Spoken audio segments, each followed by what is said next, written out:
to get up anymore. Chief, are you bringing a few more people over here? Okay, I'm going to give it just a few more minutes. Ay, ay, ay.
Let's do it. Ready?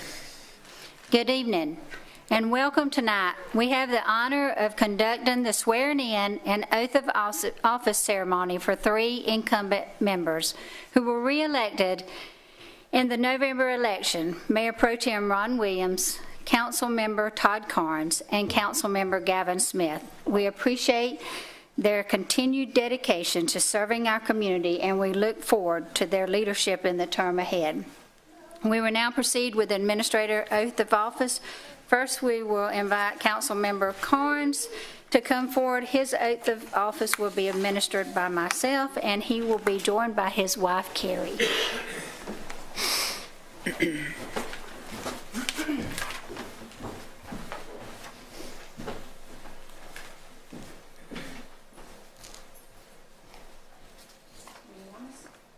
Yes, ma'am. Yes. Place your left hand on the Bible and raise your right hand. I do solemnly swear that I'm duly qualified according to the Constitution of this state.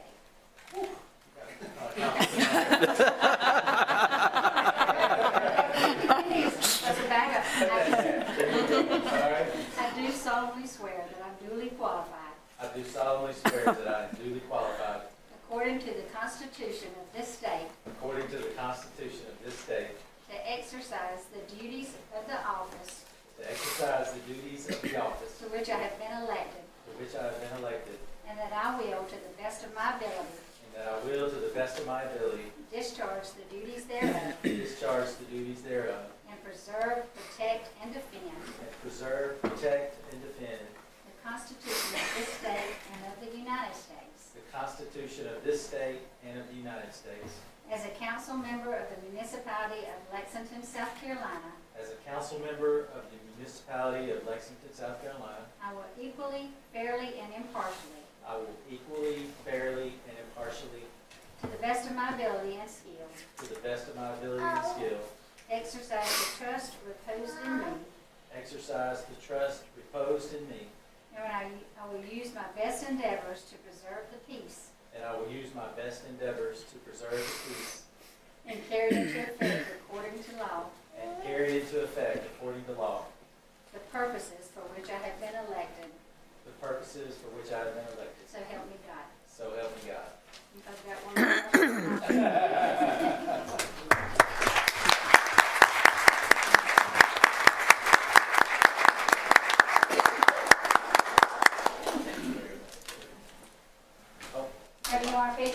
Oh, yeah.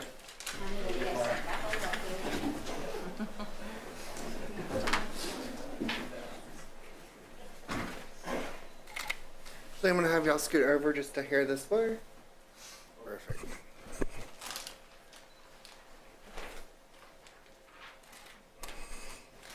Awesome. Thank you. Thanks, sir. Give you a mouthful to start. Remember the whole thing? Had a memory. Next, we invite Mayor Pro Tem Ron Williams. His oath of office would be administered by Charlie Spate, and he will be joined by his wife, Catherine.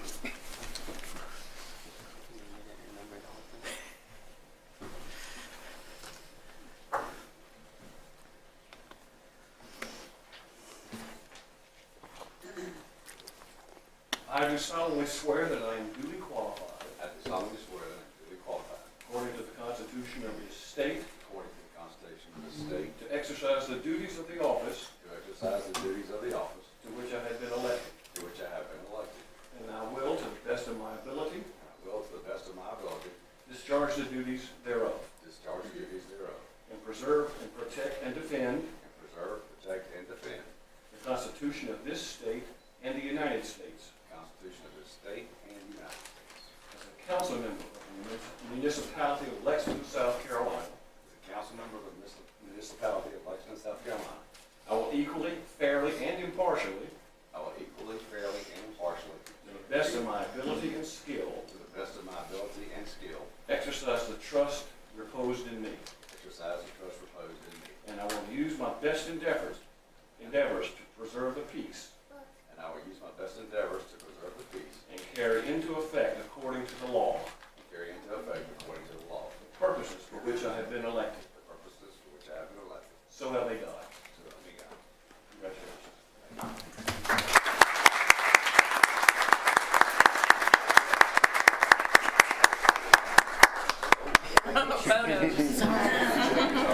You kiss me and I'll slug you. I'm going to have y'all step over. Keep going. Keep going. Perfect.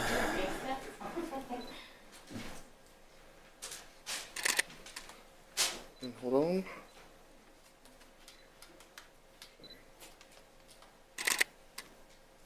Perfect. Finally, we invite Councilmember Gavin J. Smith. His oath of office would be administered by a former United States ambassador to Switzerland and Liechtenstein and senior advisor to President Donald J. Trump and Edward McMullen. And he will be joined by Matthew Smith to hold the Bible. And Ambassador, I have to say, they gave me a hard time and said that I was probably the only person in South Georgia that could say that, because I'm from South Georgia, so, you know, they were picking on me, but I did it. Thank you. Put your right hand, raise your right hand, put your left hand on the Bible.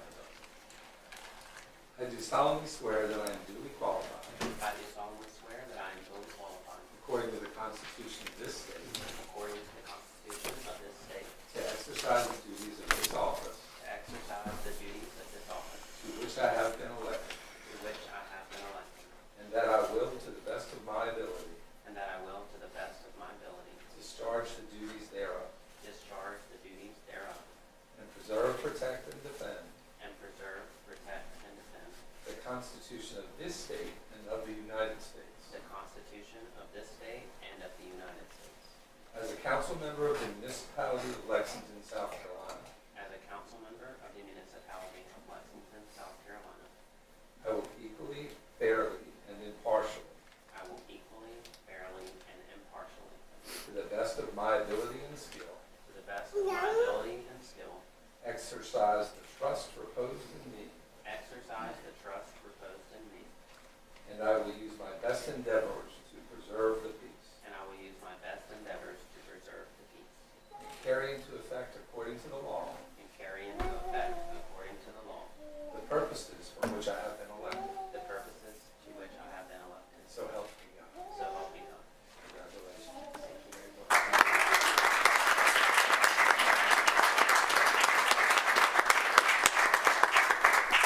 You gonna scoot over? Perfect.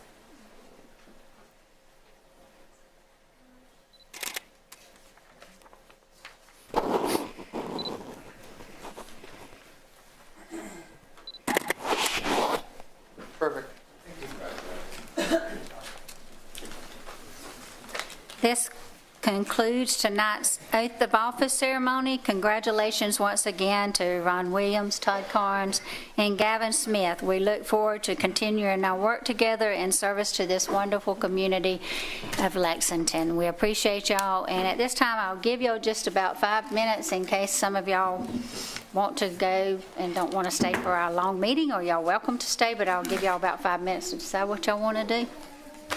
If y'all would like to speak to us before. I'm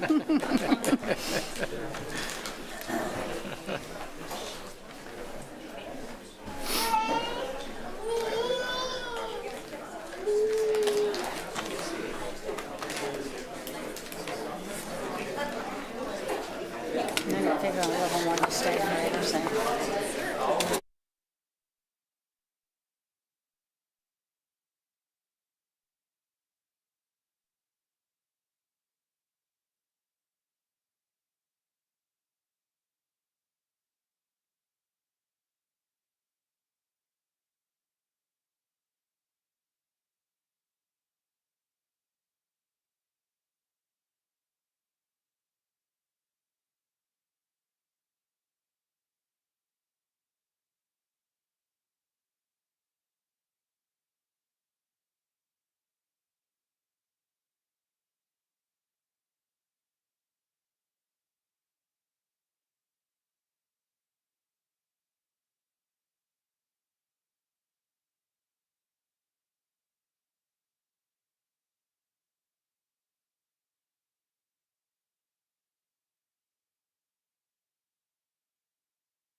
We polished. That's mine.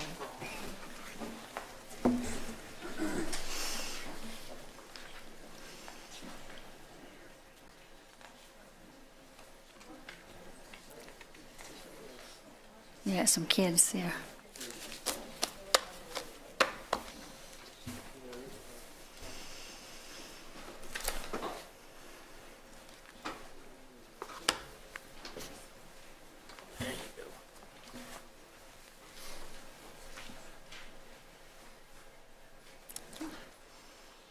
Ready? Good evening. I'd like to welcome everyone to the Town of Lexington Council meeting. This council meeting is being held at Town Hall on Monday evening, December the 1st, 2025. This meeting is being broadcast live on the town's YouTube channel. I'm Hazel Livingston, the mayor of the Town of Lexington. I would like to introduce my fellow council members. To my left is Mayor Pro Tem Ron Williams. Good evening. To his left is Council Member Todd Lyle. Good evening. To his left is Council Member Jenny Michaels. Good evening. To my right is Council Member Todd Carnes. Hello, everyone. To his right is Council Member Gavin Smith. Good evening. And to his right is Council Member Will Allen. Good evening. And at this time, I'd like to ask the Reverend Eugene Rush from Pleasant Hill Baptist Church to come up and share an invocation with us.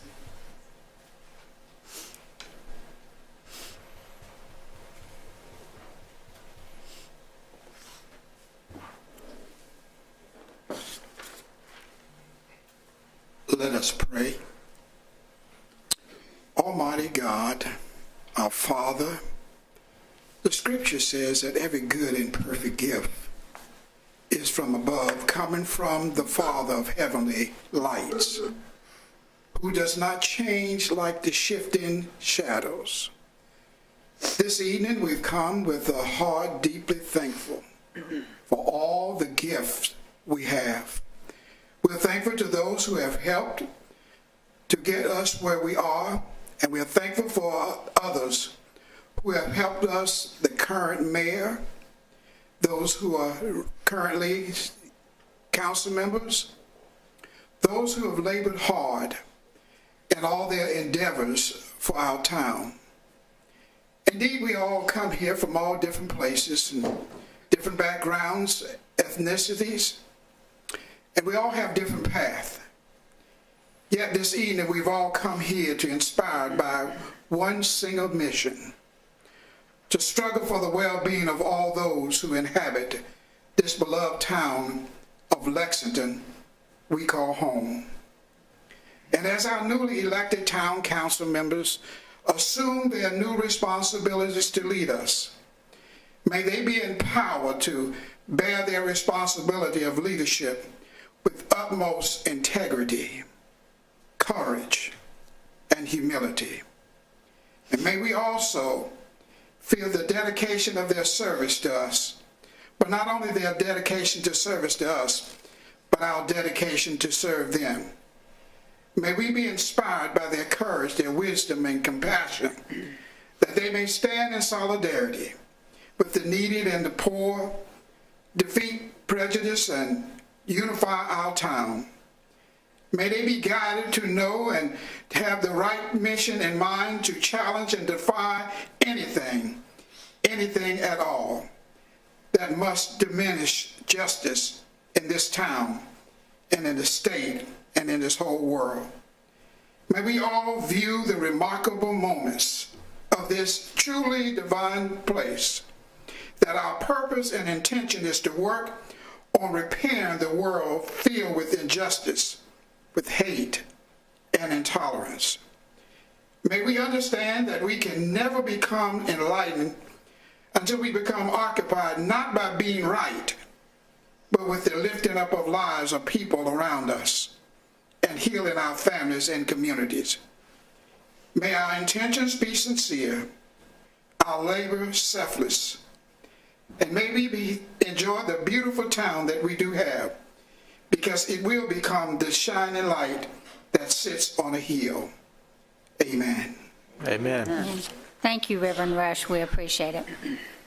At this time, I would ask Councilmember Will Allen to lead us in the pledge, if y'all will all stand with us.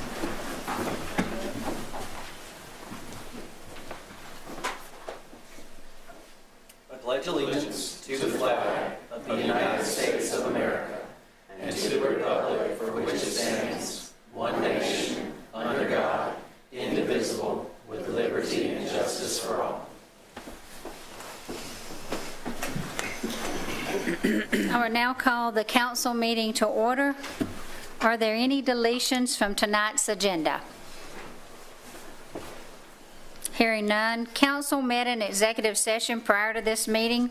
Matters discussed in executive session as permitted by SC Code 30-4-70A, interview for backup municipal judge, one routine personnel matter, and discussion of personnel employee handbook and compensation plan. No vote was taken. Do I hear a motion to ratify this report? So moved. Mayor Pro Tem makes the motion. Do I hear a second? Second. Sorry. Councilman Carnes seconds it. Is there any discussion? Hearing none, all those in favor, raise your right hand. And it is unanimous. Now on to the approval of minutes. The minutes for the work session meeting on September the 15th, 2025, the council meeting on October the 6th, 2025, and the council meeting on November the 3rd, 2025 was included in the meeting packet. Do I hear a motion to approve these minutes? So moved. Councilman Carnes makes the motion. I'll second it. Councilman Smith seconds it. Is there any discussion? Hearing none, all those in favor, raise your right hand. And it is unanimous. Now I'll give a short vision plan update. Applications are still being accepted to serve on the Vision Plan Advisory Committee.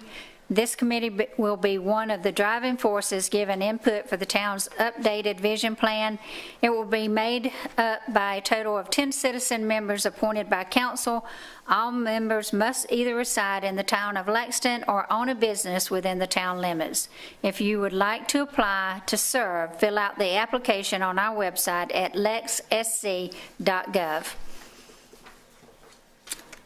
Now we will have our traffic update from Mayor Pro Tem Williams. Thank you, Mayor. On Saturday, December the 6th, after 10 p.m., a lane closure can be expected at Abbey Lane and US 378 as contractors install new mast arms at this intersection. Work is expected overnight. However, some work may be completed during the day. During the upcoming holiday season, we anticipate traffic volumes will increase around the town. Please exercise caution and bring a little patience along, and please watch out for the children that are going to be out of school. Finally, the next traffic committee meeting will be held on January the 14th at 8 a.m. at Town Hall in the third floor conference room.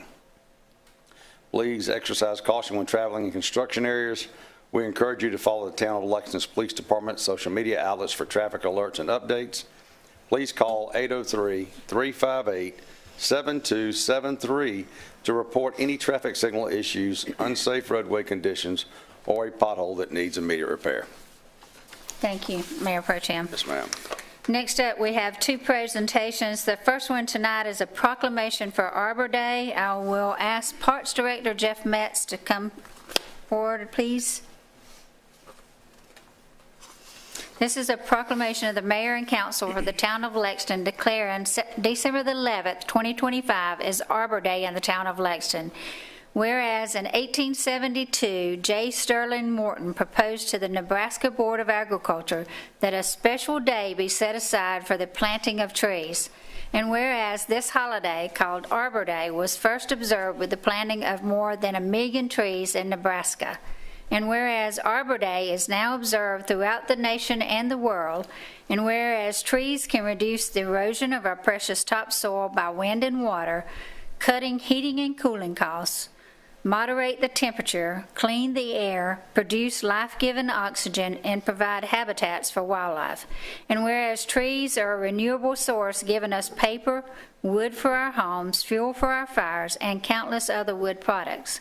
And whereas trees in our town increase property values, enhance the economic vitality of business areas, beautify our community, and whereas trees, wherever they are planted, are a source of joy and spiritual renewal, now therefore be it proclaimed by the Mayor and Council of the Town of Lexington that Thursday, December the 11th, 2025 is hereby declared Arbor Day in the Town of Lexington, South Carolina, and that all citizens are urged to celebrate Arbor Day by supporting efforts to protect our trees and woodlands and by planting trees to promote the well-being of this and future generations, dated this first day of December 2025. And I will come give it to you. Are we planting a tree that day, or do we have another day? Yes, ma'am, we are.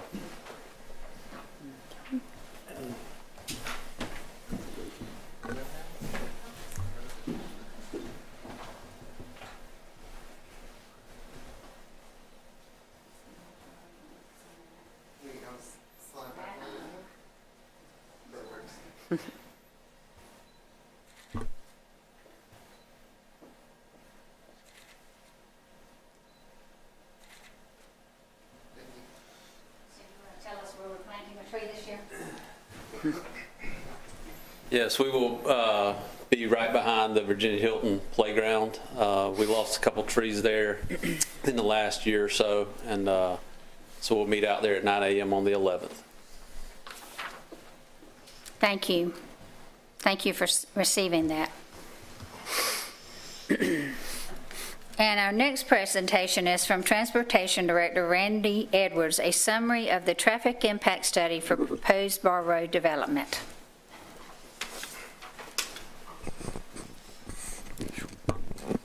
Good evening, Mayor and Council. As requested, I wanted to just come before you and give you a quick summary of the traffic impact analysis that was completed on behalf of the Bar Road residential neighborhood proposed. Michael, do you have the?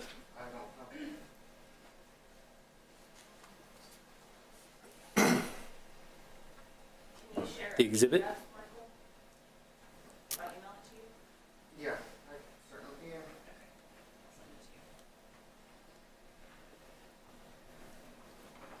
Let me start down the road.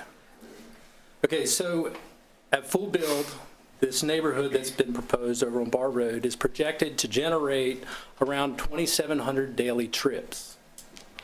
okay, and is expected to be fully built out by 2033. These impacts to the surrounding intersections are compared using the build year and projecting an aggressive 3% annual growth annually. So that's how we take existing data and project it to see what things will look like in 2033 and to see how we compare. So first we have 2 access points, one on Barr Road and one on the US 1 West Main Street area. Both of these were analyzed for both ingress and egress. The Barr Road intersection will have an ingress, additional left turn lane, as well as a right turn lane there on Barr Road across from the old Lexington 1 bus depot. Then over on West Main Street, we already have a 5-lane section which will accommodate the left turns there. Okay, so egress from the site was determined that 2 lanes leaving the site would be required at both locations, and that has been incorporated into the proposed plan. So furthermore, since the implementation of the LTIP, all new developments have been required to review nearby intersections. In this particular case, the intersection that was identified most near this proposed neighborhood is Wildlife at Barr. All right, and at the Wildlife and Barr intersection, this was evaluated based upon the proposed trips to require a fully developed left turn lane. So that's going from Barr Road, heading west or south, making a left turn onto Wildlife. So with that said, I don't know if you can zoom in at all, Michael, but. Unfortunately, I can't put this program. Okay. So we have that improvement planned at the Wildlife at Barr intersection. In addition to that, this intersection was evaluated to see whether or not it would meet a signal warrant analysis, and it does. So this project will require the implementation of a traffic signal. So you'll have a fully developed left turn lane as well as a operational traffic signal as the build continues. Additionally, then over at Barr Road at West Main Street, this intersection is actually identified in the 2nd edition of the LTIP, which is soon coming. So working with Meritage, we were able to evaluate that intersection to see what the impacts of the neighborhood would have on that.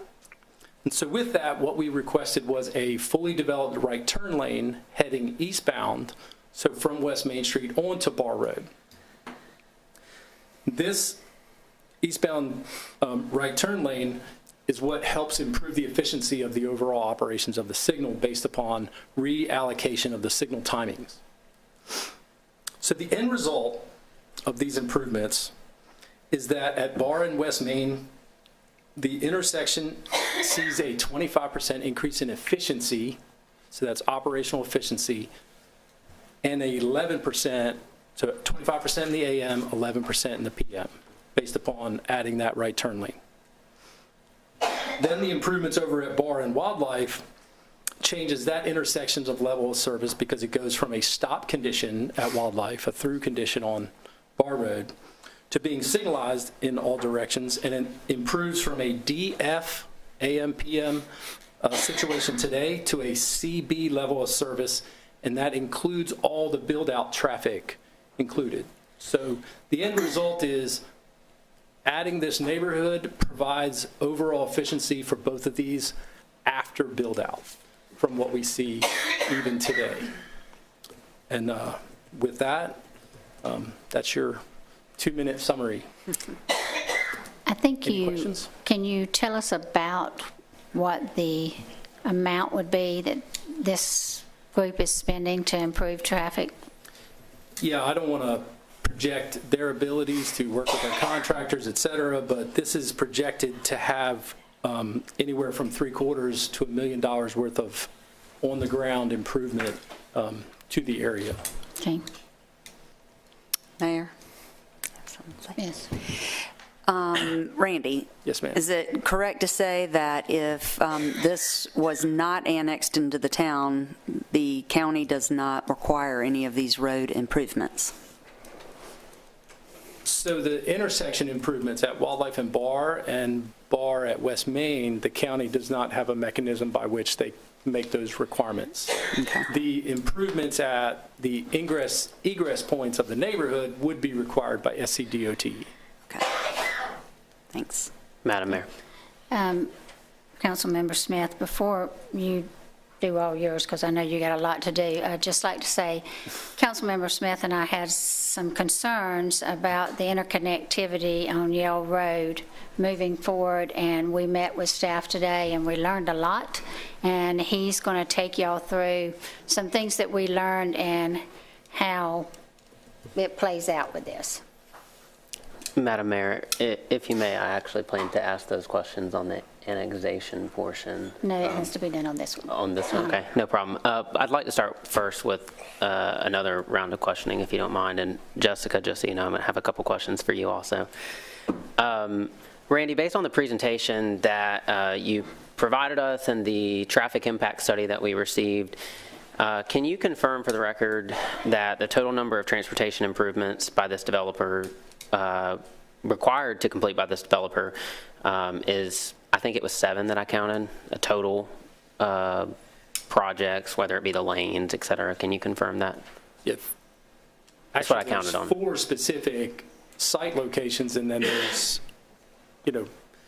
multi-directional, okay, for each. So yeah, a significant number of improvements basically surrounding that neighborhood. Okay, so let's just say 4 site improvements. And total, you said, just again, state for the record, it's $750 to $1 million worth of work, approximately. Yeah, it's going to be in that neighborhood.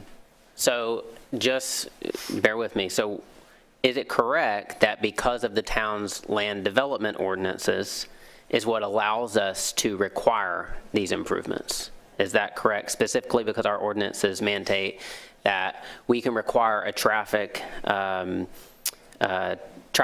study, and then it gives us the authority to then require them to pay for those improvements that are deemed necessary by that traffic impact study. That is correct. Our land development manual allows us that latitude to work towards mitigating those trips as best as we can, within the existing condition. I mean. Understood. Thank you. Jessica, so if annexation were declined tonight and the site plan with a few minor adjustments, is it fair to conclude that this development, similar in size, scope, I understand there could be variations in density slightly, but is it correct to assume that by county standards, on the same site, essentially the same site plan could be built? Essentially, yes. And I understand, again, let the record reflect, there might be some variations in density, but essentially, overall, the same neighborhood could be built, whether it's in the town or the county. Correct. All right, thank you. So when built on that same site, just outside of the town limits, but in accordance with the county's land development standards, would the developer be required to invest nearly $1 million in traffic improvements? And that's probably more of a question for Randy. I would say required, the answer would probably be no. Okay, thank you. So just to clarify for the record, in town, by our land development standards, we are able to require the developer to pay for nearly $1 million in transportation improvement projects. But by the county's land development standards, these $1 million in transportation improvement projects would still be necessary because they're warranted by the traffic impact study, but they would not be required by the county's land development standards, correct? Correct. Okay, so essentially the point I'm making is that the town standards are requiring these traffic improvement projects, whereas the counties are not. That is correct. All right, bear with me, we're almost done. So Jessica, this site plan reflects 299 homes, is that right? Correct. And I believe I spoke with you today, so by my math, we collect $828 for 299 homes. That's $247,572, so say $250,000, right? In transportation. In transportation impact fees. Yes, impact fees overall are roughly around $2,300 a home. Right, but the transportation component of an impact fee is $828. $828 per home times 299 homes. Correct. That's about $250,000. Correct. And that is directly attributed to transportation improvement projects here in the community. Correct. Now, would the county collect that? They do not have an impact fee in place. So if this were not annexed into the town, not only would we not get the $1 million in traffic improvement projects, specifically the Wildlife Road, Bar Road signal project, we also would not get the $250,000 in impact fees collected for additional traffic improvement projects. Correct. So is it fair to say, and Randy, feel free to chime in on this, but if this development were built in the county, we're provided with one option, the same essentially development, but no impact fees, and the $1 million of traffic improvement projects not required by the county, thus the taxpayer has to pay for it, or you could annex into the town, we collect the impact fees, $250,000, we require the $1 million of traffic improvement projects. That's like option B. Am I correct to assume that? Can I just make a clarification? Please do. Okay, so the way our impact fee ordinance is written, when a developer, such as in this case, makes improvements that improve the greater good, so anything other than their specific entrances, those types of things, they get full credit for that impact fee. Okay. So it's not a addition, it's just, we don't collect that extra $250. We still collect the parks and services portion, but we credit them for that $250,000. But still, at the end of the day, it's still $1.25 million. It's just we credit them back, so really they're only doing $250,000 or $750,000-ish. Right, they're not having to pay that $250,000. Right. Understood. Okay. So again, is it fair to conclude that we're left with option A, no annexation, and we don't collect impact fees, and we don't get the traffic improvement projects of nearly $1 million? Or we annex, we still get the same site, but we get the impact fees collected, I understand it's a credit, and then we get the nearly $1 million worth of traffic improvement projects. That's our options. Yes. Okay. No further questions. Thank you. So I think what you're saying is we're better if we annex this piece of property in the town. I think people need to clearly understand too, I mean, it's 7 years for this is built out. Our council has got time to plan and make sure our law enforcement is staffed and ready for this project. And we've got time to work with the school board to make sure their part of it is ready and that they're prepared for when it's built out, and us to work with the county for the fire and the ambulance services, the EMS services. So we have a 7-year window that we'll be working with these other bodies to make sure they're ready for the number of people that are coming into this neighborhood. It's not like it's in 2 years. So we've got time to plan in our budgets and be there. Yes. Okay. So you want to go ahead with the other? Because, No, let Councilman okay. Carnes. Councilman Carnes. Yeah, just a quick question. The signal that will be at Wildlife and Bar, I'm assuming that's not actually in town right there, that area. I don't know. So will that be an adaptive signal at that intersection? It would not be necessary to be an adaptive signal.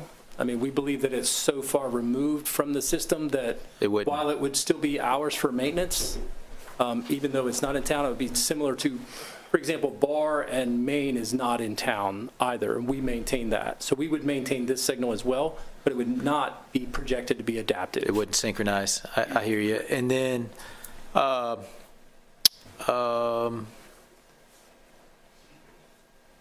I guess that's, I had one more related to that, but it just escaped my mind. All right. Thanks, sir. Sure.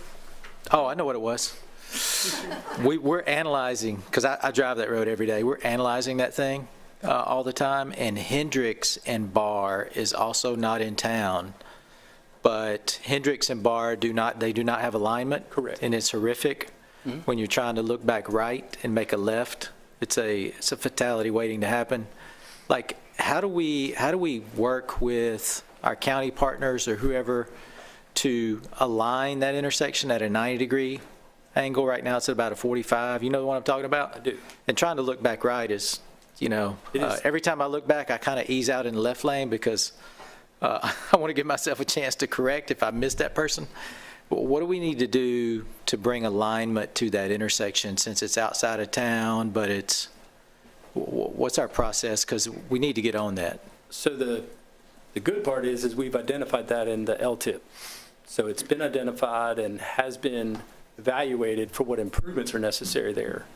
So it's a matter of, and this traffic study looked at it and allowed it to operate as it is, simply because we felt like the greater need was on Barr at West Main as far as the level of service of that intersection. So I think it's just a matter of, like, when we finish the LTIP 2, there will be a reevaluation of priorities of those projects. Council's obviously more than welcome to prioritize that, whether it be through, you know, just begin the land acquisition process, because clearly you're going to have to obtain right-of-way. But it has been identified and is being evaluated and will be in the second edition of the LTIP. All right. So that's the first step for us. Because any other development that would occur, that would obviously be wildlife and Barr, if you will, is now going to be taken care of. Mm-hmm. And so the next logical step is to make those other, let's just call it more minor from an operational standpoint, intersections. All right. Well, I would just like to get on your guys' radar because the right-of-way acquisition there is just unusable, undeveloped land right there. Mm-hmm. So maybe we could begin a conversation with our county partners and have some kind of shared agreement to get that on everybody's radar over the next few years because it really is horrendous. I appreciate it. It's Madam Mayor. Yes, sir. All right, I promise this one will be shorter. But thank you. As the mayor mentioned, we met with staff earlier today. I wanted to work through some of these questions so that I didn't do a long questioning like that. I see Mr. Dan sitting back there, and about a year ago, I met with, 40 or 50 residents in a cul-de-sac in the Yell Road subdivision. And my biggest concern about this project has been connectivity between this subdivision, proposed development, and the existing neighborhood that's there. It's one of my biggest concerns, and today is my biggest concern. So I was able to work through that with y'all today, and you correct me because you are much smarter on this than I, but I want to walk through that process. So the town, is it correct to say that we have given up our right-of-way rights? There is, as the site is laid out currently, there are no right-of-way, there's no right-of-way given to the town to establish connectivity between these two subdivisions. That is correct. There is no right-of-way plan to be platted to make that connection. All right, so for the record, there is absolutely no intention of the town connecting between this proposed subdivision and the Yell Road subdivision. Correct. The town does not have any intentions to make that connection. And to the best of your knowledge, does the developer have that intention? The developer does not have an intention to make that connection. And separating these two subdivisions is a dog park, correct? That is what's proposed, yes. And the dog park is owned by the HOA, is that correct? Or will be owned by the HOA? That is correct.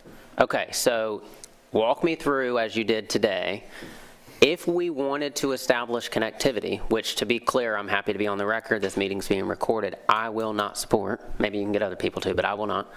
But if connectivity were desired, you would then have to go through a quite lengthy process, which we went through today. I'll let you walk us through that, to even try to do that. And I'll let you choose who does that.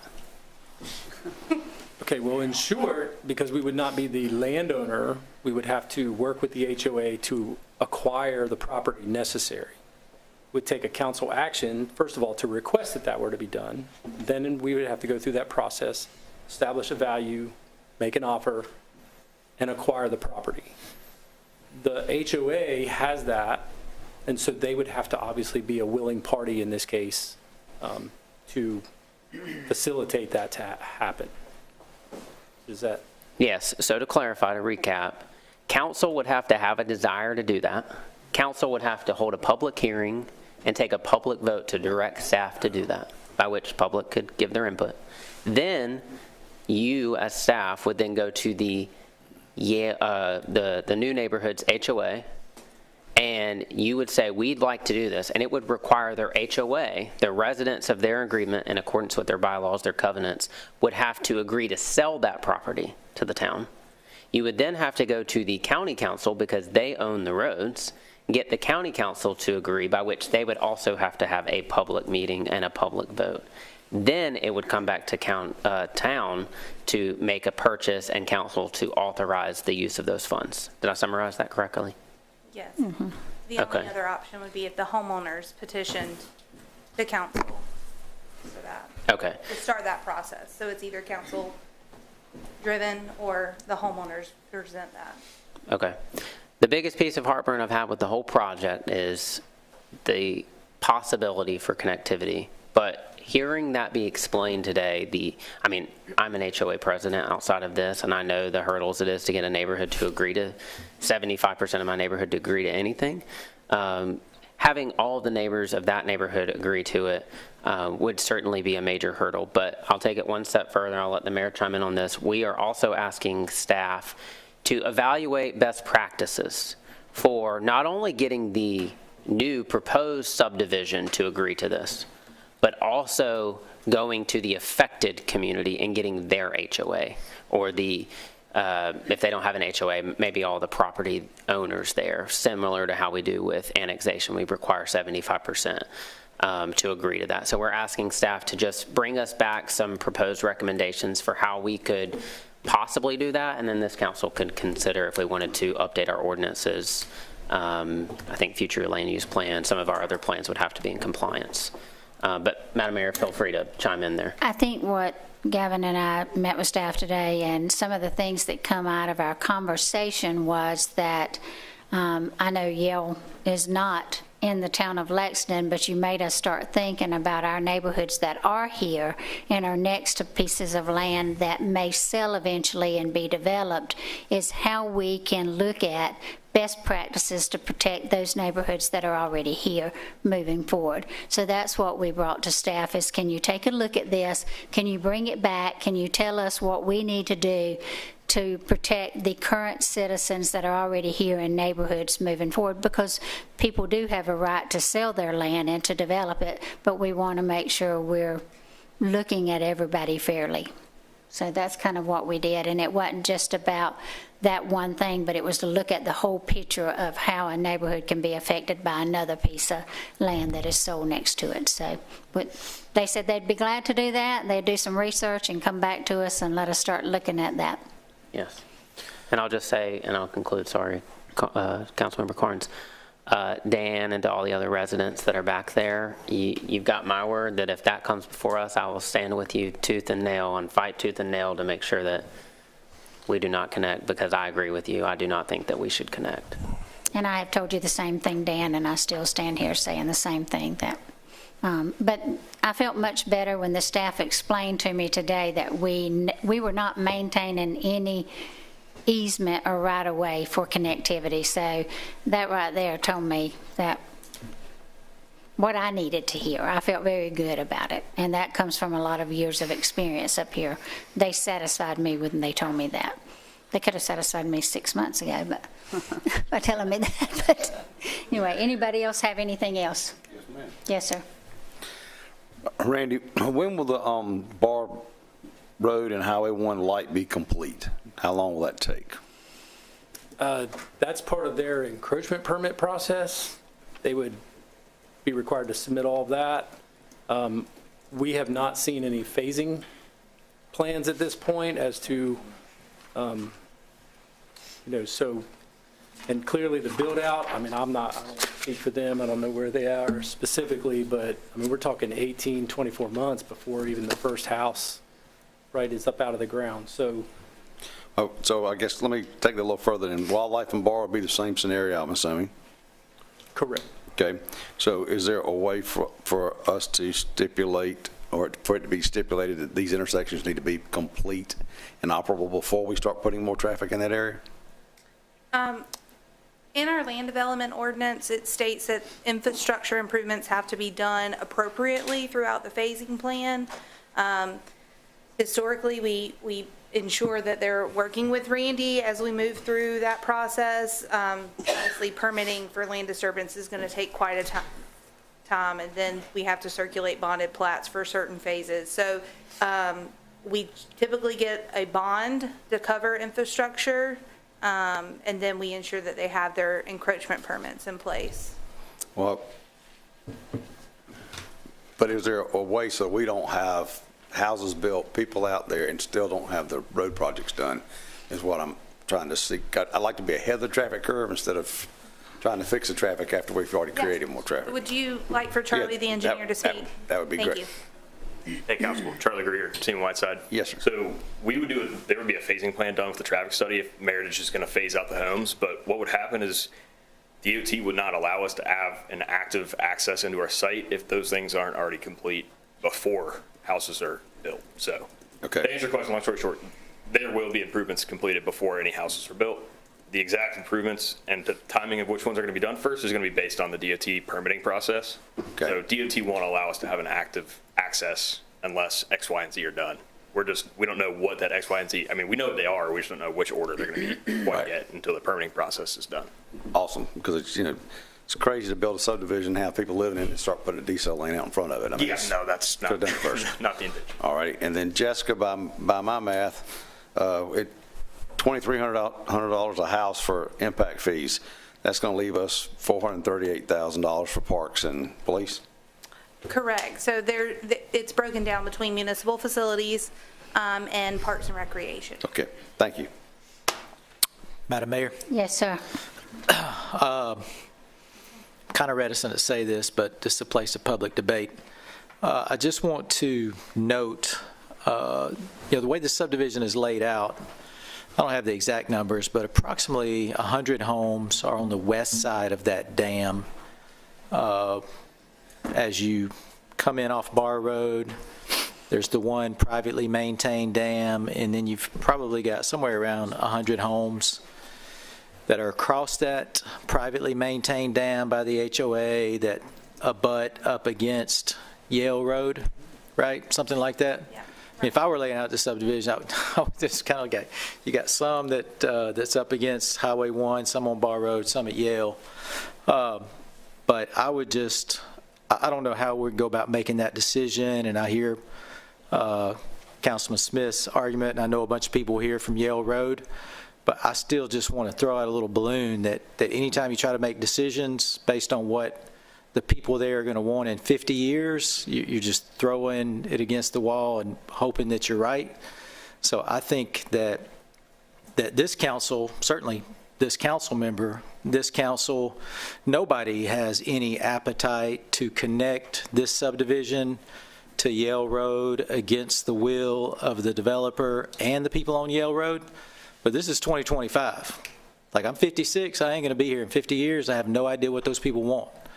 And so I think it would be foolish to build in such a way that the people 50 years from now, none of whom are in this room, could not have opportunity to think about that differently, and or just the emergency scenario. If the dam goes out, we got 100 homes there, we got 500 people, and no way to get out. There's a house there. Unless there's some kind of navigable path for a fire truck, for an EMS, for an ambulance or something to come off of Yale Road and get to them for some season. And so I think it would only be prudent to allow for a future pathway there if needed, and if the people 50 years from now wanted it. I think it would be imprudent to block that prematurely today because of what we all want today. We know what we all want today. We just don't know what the future holds. I think there's an emergency vehicle scenario there, and just the will of the people in the future, because the only way it would happen in the future is through the will of the people. So I think it should be, I think it'd be the prudent thing to do to leave that door open, knowing that it would take the will of the people to drive through. I'm just putting that on the record. But thank you. That is kind of the way it is, because it's got a dog park there. It is, well, but it's it depends on if you, it depends on if you put a house there or not, or if you leave a 50-foot pathway from the end of that road to Yale Road. If you don't leave a 50-foot clean pathway there, then you've shut the door for the next century. And if that dam goes out, what are we going to do? We're going to buy some helicopters. And I think for the record, and that's why, while we haven't reserved any right-of-way, there is sufficient space there that if the appetite becomes such that connectivity is desired and can be facilitated, that hill can be climbed. That's what I'm for, is preserving the space. I think it would be imprudent not to preserve the space out of some kind of fear that something may be shoved down somebody's throat later on. I think that's short-sighted, in my opinion, but I'm just one. But that is the way it is now, except for we do not have an easement. I know, but there's been a lot of talk about just constructing something there to close that off forevermore out of that fear, and I think that would be imprudent. That's a dog park, and they would have to move it. As long as there's 50 feet between those two houses. Actually, probably it'd be 70 feet between those two houses. There's sufficient space. And it's remaining in the site plan as of now? Yes, yes. Okay. Thank you. Anybody else?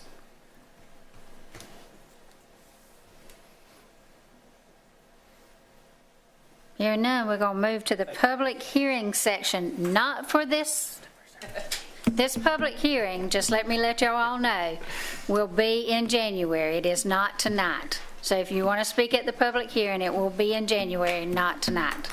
Okay? If you want to speak to that. But we do have 2 items. If y'all want to speak to it, you're more than welcome to. Ordinance for Corley Street Park deed quitclaim. That's what I'm feeling right now. Ordinance to authorize the acquisition of the right-of-way and transfer of property with Lexington School District 1. Hearing none, I will close the public hearings for tonight's meeting, and we'll move into old business. The first one is from Councilmember Lyle, final reading of an ordinance for Corley Street Park. Thank you, Madam Mayor. So the Corley Street Park currently sits across 2 different parcels and is deeded in 2 different names, one being the town of Lexington and another being a cemetery with trustees as successors through the town of Lexington. In order for the town of Lexington and its park to be given the opportunity for different funding and grant mechanisms, we need both parcels to be titled the same, and therefore it needs to be owned outright, both parcels by the same name as the town of Lexington. So we need that approval, and so, Madam Mayor, I'd make a motion for final reading approval to execute a deed as successor trustees for the cemetery of the town of Lexington over to the town of Lexington. Councilmember Lyle makes the motion. Do I hear a second? Second. Mayor Pro Tem seconds it. Is there any discussion? Hearing none, all those in favor, raise your right hand. And it is unanimous. Our next item of old business is final reading of an ordinance to authorize the acquisition of right-of-way and transfer of property with Lexington School District 1, Councilmember Carnes. Thank you, Madam Mayor. The ordinance attached will allow the town of Lexington to acquire and transfer real property required to complete transportation improvements involving the widening of SC Route 6 North Lake Drive and the extension of Harmon Street and Azalea Drive to SC Route 6. The action includes authorization to acquire and transfer property as needed, approve the right-of-way agreement with Lexington County School District 1. This infrastructure project supports traffic flow improvements and enhanced connectivity in the town's core transportation network. I make a motion for final reading approval. Councilman Carnes makes a motion. Do I hear a second? Second. Councilman Michaels seconds it. Is there any discussion? Hearing none, all those in favor, raise your right hand. And it is unanimous. Moving on to our new business, first reading of an ordinance establishing rules and regulations for town parks by title only. Mayor Pro Tem Williams. Thank you, Mayor. As discussed during the summer and at a previous work session, staff consulted with the police department regarding our parks regulations. An ordinance updating the town park rules has been prepared to ensure the safe and enjoyable use of all our town parks. These rules would apply to all parks with the exception of the Old Mill Trail and the dog park. Make a motion for first reading approval by title only. Mayor Pro Tem makes a motion. Do I hear a second? I'll second it. Councilman Smith seconds it. Is there any discussion? Madam Mayor, Yes, sir. by title only means that we're not actually voting on these proposed rules. We're just voting on the title of this. Is that right? That's correct. Okay, thank you. And I think you heard the rules at the retreat this year. Didn't we go over the rules then? And then we had them brought back at the work session too? That's correct, Mayor. In September, which is also included in the packet as an attachment to this item, are the proposed park rules. They've not changed since September. Just to clarify, though, the presentation would look different than this, I assume. Yes, it would be in a format of the ordinance, which is why it's entitled only tonight. We are finalizing that. The using the parks at your own risk would be up top and very noticeable and obvious and not buried 3/4 of the way down, right? Yes, sir. Make it the biggest letters possible, okay? Just want to make sure we're being good stewards of the taxpayers' money and not getting ourselves involved in anything. Okay. Thank you. Anyone else? All those in favor, raise your right hand. And it is unanimous. Our next item is first reading an annex of Lexington County property located at Reed Avenue. Councilmember Will Allen. Is that next? Madam Mayor, you skipped my agenda. Huh? You skipped my new I business. skipped you? Oh, how did I do that? Okay, I'm sorry. Our next item is approval of mutual aid agreement with American Leadership Academy for School Resource Officer, Councilmember Smith. Thank you, Madam Mayor. The attached agreement, which was included in our agenda packet, continues school resource officer positions at the American Leadership Academy School. The positions are currently funded by a state grant. If the grant is not funded in the future, Charter One will cover 75% of the cost, and the town will cover 25%, including salaries, benefits, and startup equipment. All other terms follow the existing SRO agreements. With that said, Madam Mayor, I move for approval to sign and enter into a mutual aid agreement with American Leadership Academy. Councilman Smith makes the motion. Do I hear a second? Second. Councilman Michaels seconds the motion. Is there any discussion? Madam Mayor, Yes, sir. I need to recuse myself from this vote as I sit on a statewide board related to ALA. Okay. Any other discussion? All those in favor, raise your right hand. And it is unanimous with one excused and one missing. That work? Okay, now I'm on the right item.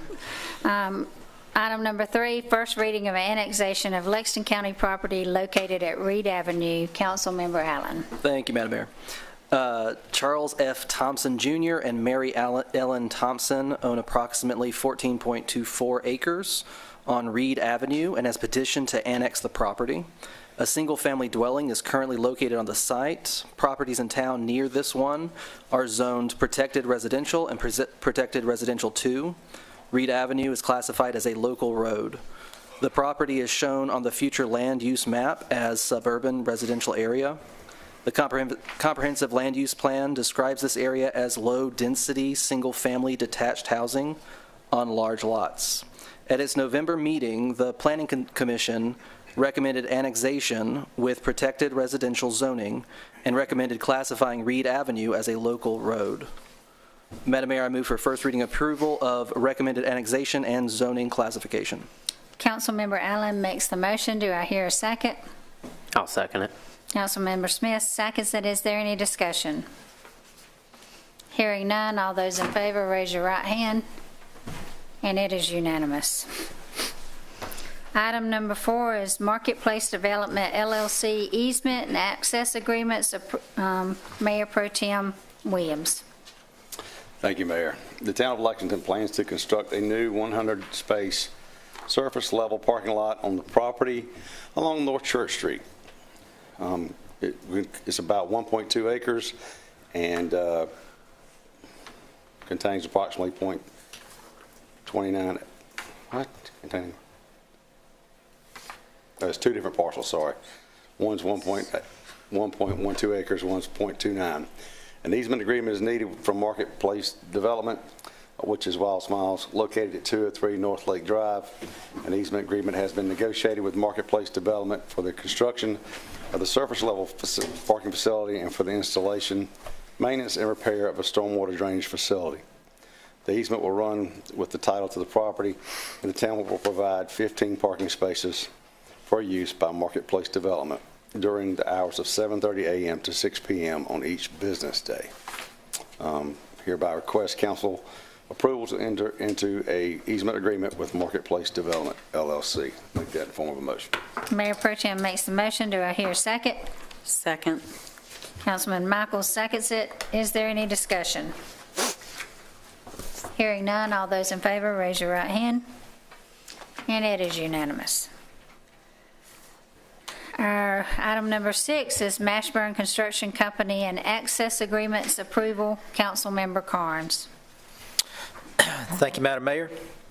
Construction has begun on a new hotel at 116 East Main Street. The general contractor, Mashburn Construction Company, has requested to use the town's vacant property located at 212 North Church Street, tax map number 432-05-007, for parking of Mashburn's employees, contractors, subcontractors, equipment, and agents during the construction phase of this project. The terms are for 6 months and month to month thereafter. We hereby request council to authorize the town administrator to enter into the following agreement with Mashburn at the time of construction. I'll make a motion for that. Councilman Carnes makes a motion. Is there a second? Second. Mayor Pro Tem seconds it. Is there any discussion?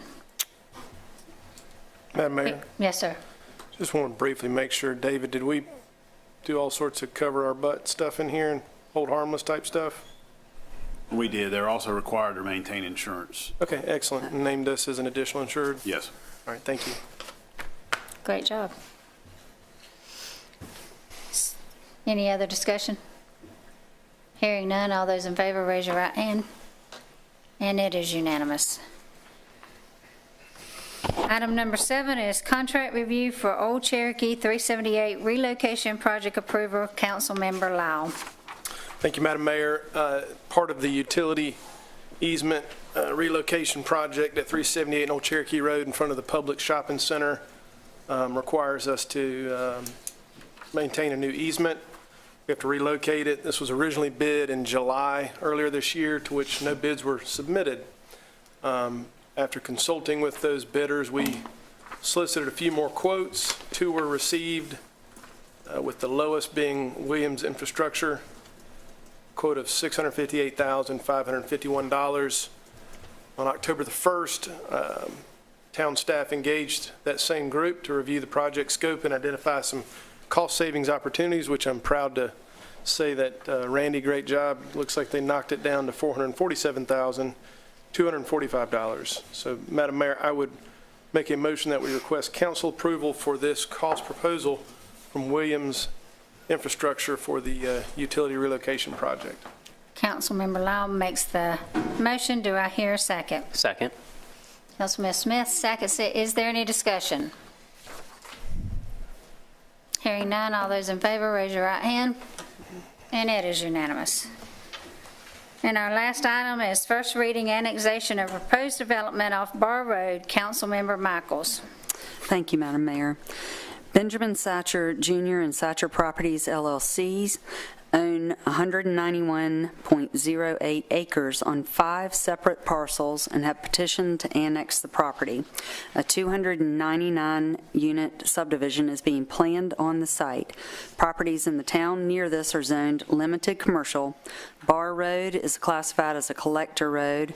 West Main is classified as an arterial road. The property is shown on the future land use map as a suburban residential area. The comprehensive land use plan describes the general character of suburban residential areas as low-density, single-family detached houses on large lots. At their July meeting, the Planning Commission recommended annexation with protected residential PR zoning. Madam Mayor, and Council make the first reading approval for first reading approval. Councilman Michaels makes the first reading. Motion for first reading. Do I hear a second? Second. Councilman Carnes seconds it. Is there any discussion? Hearing none, all those in favor, raise your right hand. And all those opposed? 1 opposed and 6 for.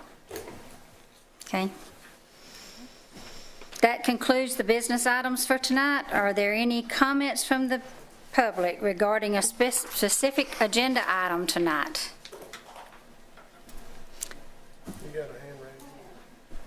If you're going to speak, you can come up here, and it has to be specific to this. If it's about the Bar Road, we're going to have, it's not, come on up here then if it's about an agenda item.